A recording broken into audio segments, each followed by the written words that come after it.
ಶಿಕ್ಷಣವನ್ನ ಯಾರು ಪಡ್ಕೋಬೇಕೋ ಅವರಿಗೂ ದೈವ ಭಕ್ತರಾದವರಿಗೂ ಒಂದು ಸಂಬಂಧ ಇದೆ.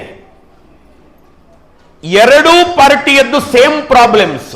ಏನು ಅಂತಂದ್ರೆ, ಯಾರಿಗೆ ದೈವ ಭಕ್ತಿ ಇದೆಯೋ, ಯಾರು ನಿತ್ಯ ನಮ್ಮ ಹಾಗೆ ಪೂಜೆ ಜಪ ತಪಗಳನ್ನ ಮಾಡ್ತಿರ್ತಾರೋ, ನಾವು ನಮ್ಮ ಗುರುಗಳಲ್ಲಿ ಆವಾಗ ಕೇಳೋ ಪ್ರಶ್ನೆ, ಗುರುಗಳೇ ಏಕಾಗ್ರತೆ ಸಿದ್ಧಿಸೋದು ಹೇಗೆ ಅಂತ. ತುಂಬಾ ಜನ ಸ್ಟೂಡೆಂಟ್ಸ್ ಕೂಡ ಕೇಳೋ ಪ್ರಶ್ನೆ, ಕಾನ್ಸಂಟ್ರೇಷನ್ ಪವರ್ ಡೆವಲಪ್ ಆಗಬೇಕು, ಮೆಮೊರಿ ಪವರ್ ಕೂಡ ಇರಬೇಕು, ಇದಕ್ಕೆ ಏನ್ ಮಾಡಬೇಕು ಅಂತ.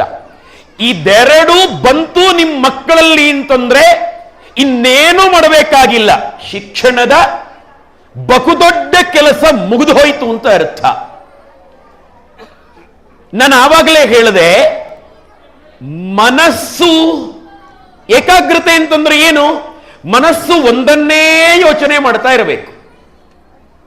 10 ಹಲವು 100 ಸಂಗತಿಗಳ ಯೋಚನೆ ನಿಮ್ಮ ಮಗುವಿಗೆ ಬಂತು ಅಂತಂದ್ರೆ ನಿಮ್ಮ ಮಗು ಓದಿನಲ್ಲಿ ಸೋತಿತು ಅಂತ ಅರ್ಥ.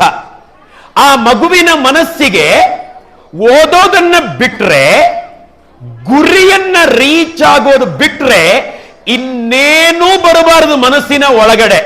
ಹಂಗ ನೀವು ನೋಡ್ಕೋಬೇಕು. ಇದು ಹೆತ್ತವರ ಮತ್ತು ಶಿಕ್ಷಕರ ಜವಾಬ್ದಾರಿ.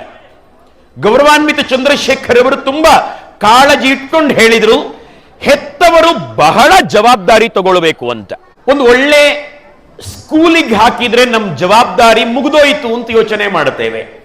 ಅಷ್ಟಕ್ಕೆ ನಮ್ಮ ಮಗು ಉದ್ಧಾರ ಆಗಲ್ಲ. ನಾವು ಎಷ್ಟು ಕಾಳಜಿಯಿಂದ ಇರ್ತೇವೆ, ನಮ್ಮ ಮಗುವಿನ ಮುಂದೆ ನಾವು ಗಂಡ ಹೆಂಡತಿ ಜಗಳ ಮಾಡಿಕೊಂಡ್ವಿ, ನಾವು ಕೆಟ್ಟ ಕೆಟ್ಟ ಶಬ್ದಗಳಿಂದ ಬೈದಾಡಿಕೊಂಡ್ವಿ ಅಂತಂದ್ರೆ ಮಗುವಿನ ಮನಸ್ಸು ಹಾಳಾಯಿತು ಅಂತ ಅರ್ಥ. ಹಾಳಾದ ಮನಸ್ಸಿಗೆ ಏಕಾಗ್ರತೆ ಸಾಧ್ಯನೇ ಇಲ್ಲ. ಮನಸ್ಸು ಹಾಳಾಗುವ ಎಲ್ಲಾ ಸಂಗತಿಗಳನ್ನ ಮಕ್ಕಳಿಗೆ ತೋರಿಸಿ, ಟಿವಿಯಲ್ಲಿ ಮೊಬೈಲ್ನಲ್ಲಿ ತೋರಿಸಿ, ಮನಸ್ಸು ಹಾಳಾಗುವಂತಹ ಎಲ್ಲ ಸಂಗತಿಗಳನ್ನ ಕಿವಿಯಲ್ಲಿ ಮಕ್ಕಳಿಗೆ ಕೇಳೋದಕ್ಕೆ ಅವಕಾಶ ಮಾಡಿಕೊಟ್ಟು, ನಿತ್ಯ ಅಪ್ಪ ಕುಡ್ಕೊಂಡು ಬಂದು ಮಾಡೋ ಗಲಾಟೆಯನ್ನ, ಮನೆಯ ತಾಪತ್ರಯಗಳನ್ನ ಮತ್ತು ಬೇಡದ ವಿಚಾರಗಳನ್ನೇ ಮೈಂಡಲ್ಲಿ ಇಟ್ಕೊಂಡು ಆಲೋಚನೆ ಮಾಡ್ಲಿಕ್ಕೆ ಶುರು ಮಾಡಿತು ಅಂತಂದ್ರೆ ಆ ಮಗುವಿಗೆ ಕಾನ್ಸಂಟ್ರೇಷನ್ ಸಿಗ್ಲಿಕ್ಕೆ ಸಾಧ್ಯನೇ ಇಲ್ಲ. ಮಗುವಿಗೆ ಒಳ್ಳೆ ಶಿಕ್ಷಣ ಸಿಗಬೇಕು, ನಮ್ಮ ಮಗು ಒಳ್ಳೆ ವಿದ್ಯಾವಂತನಾಗಬೇಕು, ಏನೋ ಒಂದು ಸಾಧನೆ ಮಾಡಬೇಕು ಅಂತಂದ್ರೆ ನಾವು ಈ ಕಾಳಜಿಯನ್ನ ಇಟ್ಕೊಳ್ಳಲೇಬೇಕು. ಯಾರಿಗೆ ತಾನೇ ಸಾಧನೆಯ ಎತ್ತರಕ್ಕೆ ಏರ್ಲಿಕ್ಕೆ ಮನಸ್ಸಿಲ್ಲ ಹೇಳಿ? ಯಾರಿಗಾದ್ರೂ ನಾನು ಏನ್ ಮಾಡೋದು ಬೇಡಪ್ಪ ಈ ಜೀವನದಲ್ಲಿ ಅಂತ ಇದೆಯಾ ಯಾರಿಗಾದ್ರೂ? ಪ್ರತಿಯೊಬ್ಬರಿಗೂ ಆಸೆ ಇಲ್ವಾ? ನಾನು ಏನನ್ನೋ ಒಂದು ಅದ್ಭುತವಾದದ್ದನ್ನ ಸಾಧನೆ ಮಾಡಬೇಕು ಅಂತ ಆಸೆ ಇದೆಯೋ ಇಲ್ವೋ? ಇದೆ. ಆದ್ರೆ ಮನಸ್ಸಿನಲ್ಲಿ ಆಸೆ ಇದೆ, ಸಾಧ್ಯ ಆಗಲ್ಲ. ಯಾಕೆ? ಒಬ್ಬ ಸೈಂಟಿಸ್ಟ್ ಏರಿದ ಎತ್ತರವನ್ನ ಏರ್ಲಿಕ್ಕೆ ಸಾಧ್ಯ ಆಗಲ್ಲ. ಯಾಕೆ? ಒಬ್ಬ ಮಹಾತ್ಮ ಏರಿದ ಎತ್ತರವನ್ನ ಏರ್ಲಿಕ್ಕೆ ಸಾಧ್ಯ ಆಗಲ್ಲ. ಯಾಕೆ?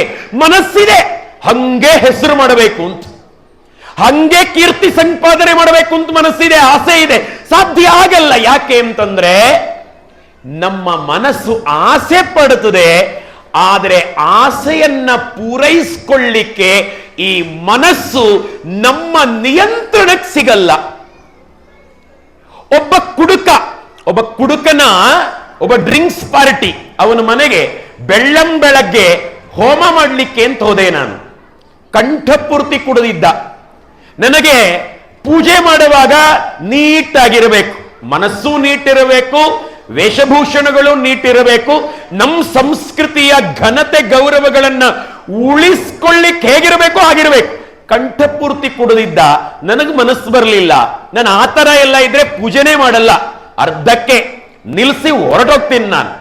ನಾನಂತವನು ನನ್ನ ದಕ್ಷಿಣೆ ಕೂಡ ತಗೊಳ್ಳದೆ ಕೋಪದಿಂದ ಹೊರಗೆ ನಡೆದು ಬಿಟ್ಟೆ. ಬೇಡ ನಿಮ್ ಕೊಡೋ ದಕ್ಷಿಣೆ ಅಂತ. ಮರು ದಿವಸ ಆ ಮನುಷ್ಯ ನಮ್ಮ ಮನೆಗೆ ಓಡೋಡು ಬಂದ, ಸ್ವಾಮಿ ತಪ್ಪಾಯಿತು ಅಂತಂದ. ಅಲ್ಲ ಮಾರಾಯ, ಹೋಮ ಮಾಡಬೇಕು, ಪೂಜೆ ಮಾಡಬೇಕು.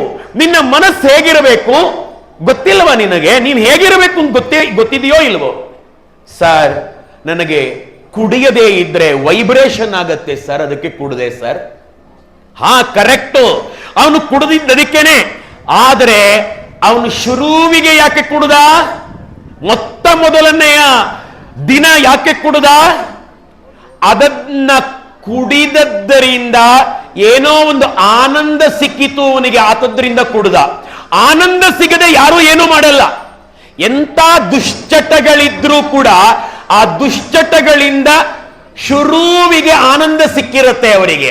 ಆದರೆ ಅದು ಆ ಆನಂದ ನಮ್ಮ ಇಡೀ ಭವಿಷ್ಯವನ್ನ ಹಾಳು ಮಾಡಿಬಿಡೋ ಆನಂದ. ಅಂತ ಆನಂದ ನಮ್ಮ ಮಕ್ಕಳಿಗೆ ಸಿಗ್ಲಿಕ್ಕೆ ಬಿಡಬಾರದು.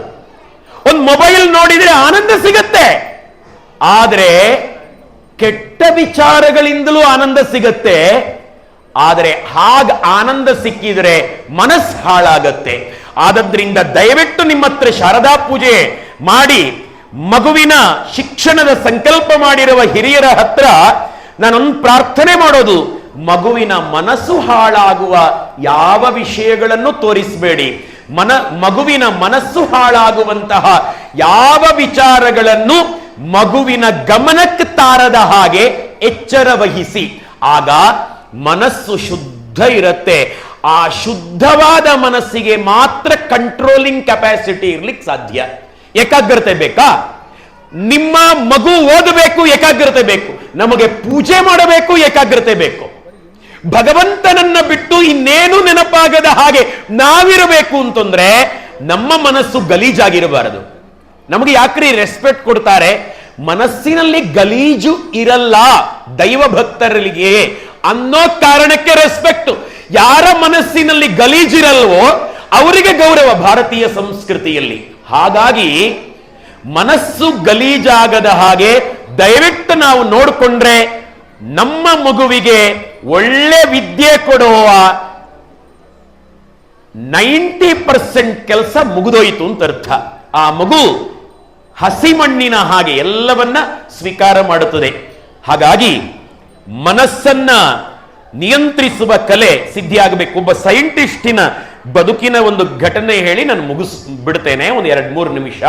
ನನಗೆ ರಾಮಕೃಷ್ಣಾಶ್ರಮದ ಸ್ವಾಮೀಜಿಯವರು ಹೇಳಿದ್ದನ್ನ. ಆ ಸೈಂಟಿಸ್ಟ್ನ ಹೆಸರು ಮರೆತಿದ್ದಾರೆ ಅವರು ನನಗೆ ಹೇಳುವಾಗ. ಒಂದು ಆರ್ಟಿಕಲ್ ಪೇಪರಲ್ಲಿ ಬಂದಿತ್ತು. ಆತ ಬಾಲಕನಾಗಿದ್ದಾಗ, ಆ ಸೈಂಟಿಸ್ಟ್ ಬಹಳ ದೊಡ್ಡ ಸೈಂಟಿಸ್ಟ್ ಅಂತೆ, ಹೆಸರು ಮರೆತು ಬಿಟ್ಟಿದ್ದೇವೆ ಅಷ್ಟೇ. ಆ ಬಾಲಕನಾಗಿದ್ದಾಗ ಸ್ಕೂಲ್ ಬಿಟ್ಟು ಹಳ್ಳಿ ಹುಡುಗ ಮನೆಗೆ ಬಂದ ಸಾಯಂಕಾಲ. ಮನೆ ಬಾಗಿಲಿಗೆ ಅಡ್ಡಲಾಗಿ ನಿಂತ ತಾಯಿ ಒಂದು ಸಾಮಗ್ರಿಗಳ ಲಿಸ್ಟ್ ಬರೆದಿಟ್ಟು ಇದ್ದಿದ್ದನ್ನ ನೋಡು, 2 ಕಿಲೋಮೀಟರ್ ದೂರದ ಈ ಅಂಗಡಿಯಿಂದ ತಗೊಂಡ್ ಬಾ ಇಷ್ಟ ಐಟಮ್ಸ್ ಅಂತ. ಇವನ್ ನೋಡ್ತಾನೆ, ಪಟ್ಟಿ ನೋಡ್ತಾನೆ, ಇಲ್ಲೇ ಇದೆಯಲ್ಲ, ಹತ್ತಿರದಲ್ಲೇ ಇದೆ ಅಂಗಡಿಯಲ್ಲಿ ಇಷ್ಟು ಸಾಮಗ್ರಿಗಳು. ಅಮ್ಮ ನೀನ್ ಹೇಳ್ತಿದೀಯ 2 ಕಿಲೋಮೀಟರ್ ದೂರದಿಂದ ತಗೊಂಡ್ ಬಾ ಅಂತ, ಯಾಕೆ? ಆಗ ಅಮ್ಮ ಹೇಳಿದ್ಲಂತೆ, ಮಗ ನೀನ್ ಮಾತಾಡಬೇಡ. ಆವಾಗಿನ ಕಾಲ ಅದು, ಅಪ್ಪ ಅಮ್ಮನಿಗೆ ಎದುರು ಮಾಡಿ ಮಾತಾಡೋ ಕಾಲ ಅಲ್ಲ ಅದು. ಇವಾಗ ಬಹಳ ಎಚ್ಚರಿಕೆಯಿಂದ ಇರಬೇಕಾಗತ್ತೆ. ಆವಾಗ ಎಲ್ಲ ಆಗಲ್ಲ. ನೋಡು, ಎದುರು ಮಾತಾಡಬೇಡ, ಸಾಮಗ್ರಿಗಳು ಇಷ್ಟು ಬೇಕು ತಗೊಂಡ್ ಬಾ ಅಷ್ಟೇ. ಇವನು ಹೋಗಿ ತಗೊಂಡ್ ಬಂದ. ಆ ಘಟನೆ ಮುಗೀತು. ದಿನಗಳು ಉರುಳಿದ್ವು, ತಿಂಗಳುಗಳು, ವರ್ಷಗಳು ಉರುಳಿದ್ವು. ಇವನ್ ದೊಡ್ಡ ಸೈಂಟಿಸ್ಟ್ ಆದ. ಅಮ್ಮ ಬದುಕಿದ್ಲು, ಮುದಿ ಜೀವ. ಯಾವುದೋ ಒಂದು ಫ್ರೀ ಟೈಮಲ್ಲಿ ನೆನಪಾಯಿತು ಆ ಘಟನೆ. ಈ ಸೈಂಟಿಸ್ಟ್ ಕೇಳ್ದ, ಅಮ್ಮ ವಯಸ್ಸಾಗಿದೆ ನಿನಗೆ, ಆದರೆ ನನ್ನ ಬಾಲ್ಯದ ಒಂದು ಘಟನೆ ನೆನಪಾಗುತ್ತಾ ಇದೆ, ಕುತೂಹಲ ನನಗೆ, ಕೇಳ ನೀನ್ ಯಾಕೆ ಹಂಗ್ ಮಾಡಿದೆ ಅಂತ. ಕೇಳೋ ಮಗ. ಸೈಂಟಿಸ್ಟ್ ಕೇಳ್ದ, ಅಲ್ಲ ಹತ್ತಿರದ ಅಂಗಡಿಯಲ್ಲೇ ಅಷ್ಟು ಸಾಮಗ್ರಿಗಳು ಇದ್ದು ಕೂಡ ದೂರದ ಅಂಗಡಿಯಿಂದಲೇ ತಗೊಂಡ್ ಬಾ ಅಂತ ಯಾಕೆ ಕಳಿಸಿದ್ದೆ ಅವತ್ತು? ನೆನಪಿತ್ತು ತಾಯಿಗೆ, ಮುದಿ ಜೀವಕ್ಕೆ. ಓ ಅದಾ ಮಗ, ಅದು ವಿಷಯ ಏನ್ ಗೊತ್ತಾ, ನಿಮ್ಮಪ್ಪನಿಗೂ ನನಗೂ ಜಗಳ ಆಗಿತ್ತು, ಕಿತ್ತಾಟ ಆಗಿತ್ತು. ನೀನ್ ಸ್ಕೂಲ್ ಬಿಟ್ಟು ಮನೆಗೆ ಬಂದಾಗ ಅಪ್ಪನ ಕೋಪ ಡೌನ್ ಆಗಿರ್ಲಿಲ್ಲ. ಅಪ್ಪ ನನ್ನ ಕೆನ್ನೆಗೆ ಏಟ್ ಕೂಡ ಕೊಟ್ಟಿದ್ರು. ನೀನ್ ಮೊದಲೇ ಗಂಡು ಮಗ, ಅಮ್ಮನ ಮೇಲೆ ಪ್ರೀತಿ ಜಾಸ್ತಿ, ಅಪ್ಪನ ಮೇಲೆ ಗ್ರಜ್ಜ್ ಬೆಳೆಸ್ಕೊಳ್ತೀಯ ಅಂತ ಹೇಳಿ, ಅದು ಬರಬಾರದು ಅಂತ ಹೇಳಿ ಅಪ್ಪನ ಕೋಪ ಸಂಪೂರ್ಣ ಇಳಿಯುವಲ್ಲಿ ತನಕ ನೀನ್ ಎಂಟ್ರಿ ಆಗ್ಬಾರ್ದು ಅಂತ ಹೇಳಿ ನಾನು ಅಷ್ಟು ದೂರ ಕಳಿಸಿದೆ ಅಂದ್ಲಂತೆ. ನೋಡಿ ಎಷ್ಟು ಎಚ್ಚರ ಅಂತ. ಈ ಎಚ್ಚರ 2024 ಪೇರೆಂಟ್ಸ್ ಸಿಗಿದೆಯಾ? ನನಗೆ ಚೆನ್ನಾಗಿ ನೆನಪಿದೆ, ಒಂದು ಅತ್ಯಾಚಾರ ನಡೆದ ಘಟನೆಯನ್ನ ನನ್ನ ಅಪ್ಪ ಅಮ್ಮ ನಮ್ಮ ಊರಿನ ಪೇಪರ್ನಲ್ಲಿ ಲೋಕಲ್ ಪತ್ರಿಕೆಯಲ್ಲಿ ಓದ್ತಾ ಇದ್ರು. ನಾನು ಆವಾಗ 7ನೇ ಕ್ಲಾಸು 8ನೇ ಕ್ಲಾಸು ಇದ್ದೆ. ನಾನು ಸಡನ್ ಆಗಿ ಹೋದೆ, ಮಾತು ನಿಲ್ಲಿಸಿದ್ರು ನನ್ನ ಅಪ್ಪ ಅಮ್ಮ. ಏನು ಅಂತ ಕೇಳಿದ್ರೆ, ಮಗ ನೀನು ಓದು ಅಷ್ಟೇ ಅಂತಂದ್ರು. ಏನು ಅಂತಾನೆ ಹೇಳಲಿಲ್ಲ. ಒಂದು ಅತ್ಯಾಚಾರದ ಪೇಪರ್ ವರದಿಯನ್ನ ನಮ್ಮ ಮಗನ ಗಮನಕ್ಕೆ ತರಬಾರದು, ನಮ್ಮ ಮಗನ ಮನಸ್ಸು ಹಾಳಾಗತ್ತೆ ಅನ್ನೋ ಎಚ್ಚರ ನನ್ನಪ್ಪ ಅಮ್ಮನಿಗೆ. ಈ ಎಚ್ಚರ ಈಗಿನ ಪೇರೆಂಟ್ಸ್ ಇದೆಯಾ? ಮಕ್ಕಳ ಮುಂದೆ ಬೇಡದ್ದನ್ನೆಲ್ಲ ಮಾತಾಡ್ತಿರ್ತಾರೆ. ನಾನು ಎಷ್ಟೋ ಮನೆಗಳಲ್ಲಿ ಗಮನಿಸ್ತಾ ಇರ್ತೀನಿ. ಮಕ್ಕಳ ಮುಂದೆ ಟಿವಿಯಲ್ಲಿ ನೋಡಬಾರದನ್ನೆಲ್ಲ ನೋಡ್ತಿರ್ತಾರೆ. ಈಗ ಮೊಬೈಲ್ ಬಂದಿದೆ. ಈ ಎಚ್ಚರ ಇಲ್ಲದೆ ಇದ್ರೆ ನಮ್ಮ ಮಗುವಿನ ಮನಸ್ಸು ಫ್ರೆಶ್ ಆಗಿ ಶುದ್ಧ ಆಗಿ ಉಳ್ಕೊಳ್ಳಿಕ್ ಸಾಧ್ಯ ಇಲ್ಲ. ಮನಸ್ಸು ಹಾಳಾಯಿತು ಅಂತಂದ್ರೆ, ಸಾರ್ ಮಾತಾಜಿ ನಮ್ಮ ಮಗು ಓದಲ್ಲ ಅಂತ ಎಷ್ಟು ಬಡಬಡಾಯಿಸಿದ್ರು ಕೂಡ ಪ್ರಯೋಜನನೇ ಇಲ್ಲ. ನಮ್ಮ ಮಗು ಯಾರ ಬಳಿ ಅತ್ಯಂತ ಹೆಚ್ಚು ಟೈಮ್ ಅನ್ನ ಸ್ಪೆಂಡ್ ಮಾಡುತ್ತೋ ಅವರು ಜವಾಬ್ದಾರಿಯಿಂದ ಯೋಚನೆ ಮಾಡಬೇಕಾದದ್ದು. ಇಲ್ಲಿ ಶಾಲೆಯಲ್ಲೂ ಮನೆಯಲ್ಲೂ ಎರಡೂ ಕಡೆಗಳಲ್ಲೂ ನಮ್ಮ ಮಗು ಇರೋದ್ರಿಂದ ಈ ಎಚ್ಚರವನ್ನ ನಾವು ವಹಿಸಿಕೊಳ್ಳಲೇಬೇಕು. ಇದನ್ನ ನೀವೆಲ್ಲ ಮಾಡೋಣ. ಇದು ಭಾರತೀಯ ಸಂಸ್ಕೃತಿ ಹೇಳಿಕೊಡುವಂತಹ ಬದುಕಿನ ಉನ್ನತವಾದಂತಹ ಆದರ್ಶ, ಮನಸ್ಸನ್ನ ಶುದ್ಧ ಆಗಿಟ್ಕೊಳ್ಳೋದು ಅಂತ ಹೇಳುತ್ತಾ